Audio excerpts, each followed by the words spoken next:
Egun garrantzitsua da eta egun berezia da Urringarentzat. 14 urteko lanaren, irmotasunaren eta lankidetzaren ondoren, gure hiriko ondare kulturalaren parte bihurtu den proiektu bat amaiera ematen diogu, Foru Plazako, Astiletako horma irudiei. Bereziki eskertu nahi diet, nirekin dauden, gaur nirekin dauden, eta obra honen azken zatia egin duten artistei, Porrillo, David Abajo eta Leire Sanz de Aja, haien talentuari eta konpromisoari esker iritsi da proiektu hau bere amaierara.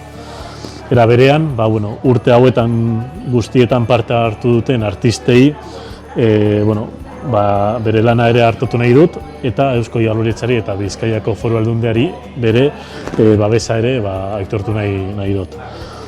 Horma irudi hauei esker, gure plazako astialak ez dute soilik bere historiak gordetzen, gure lurraldearen artea eta nortasuna ere erakusten dituzte.